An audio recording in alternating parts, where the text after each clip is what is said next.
Guys, I'm right back. I want to show you one more thing I've been working on in my studio.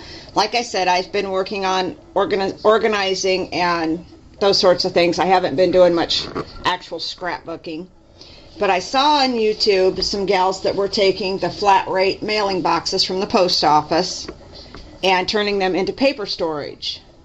And there's several of the videos out there, and if I have requests, I will do a tutorial on how I cut mine, because I cut mine quite a bit different than the ones I've seen, because I just wanted them to be a little different. So I took my flat rate mailing boxes, and you can see here's one that I've cut and I haven't decorated, and I've painted the edges on this one, is all I've done. But you can see the shape there is perfect for a 12 by 12 paper pack. And then here's one that I've actually gotten the paper on, and it's the Julienne paper that Jill sent me. I love this paper stack. It's the perfect colors for me. So this is what I'm using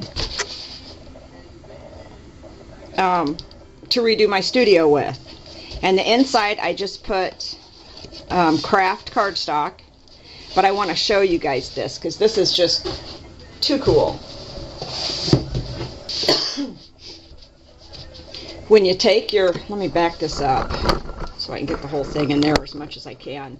When you take your paper stack, they fit right in there, just like that, so that you can see what paper pack it is. In fact, I'll probably put them so that they go this way.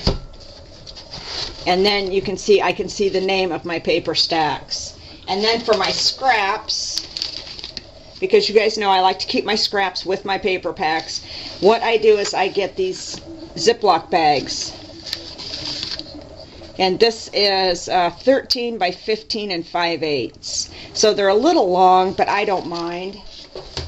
And I just take a bag and I put my paper scraps right in there behind my stacks, and then this will just fold over. Like I said, they're a little long, but I don't mind that they're a little long. They work out better than the gallon size bags, because the gallon size bags don't seal once you get the paper in them. So that's what I'm going to use. So that is my little DIY project. Like I said, if you guys want me to show you how I cut this, I will. It's really simple. It's really quick, and I end up with a nice cutout like you have, similar to the cropper hopper style that I really like.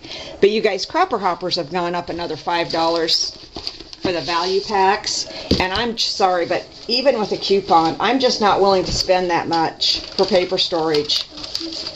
You know, everybody's money is tight, and we're all finding ways to conserve and to save money, and this is one way that I found that I'm really tickled with this.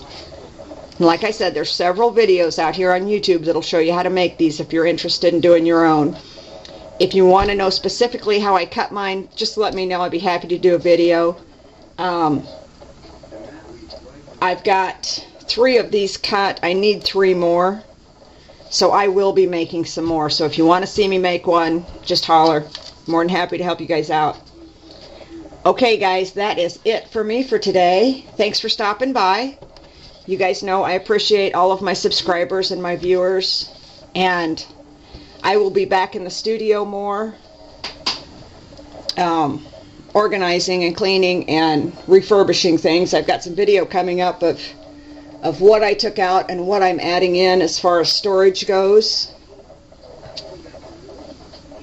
Basically, I'm taking out my bookcases. I'm taking out all the bookcases and I'm putting in built-in storage. So that'll be pretty nice. So that's it today, guys. Thanks for stopping by, and we'll talk again real soon. Bye-bye.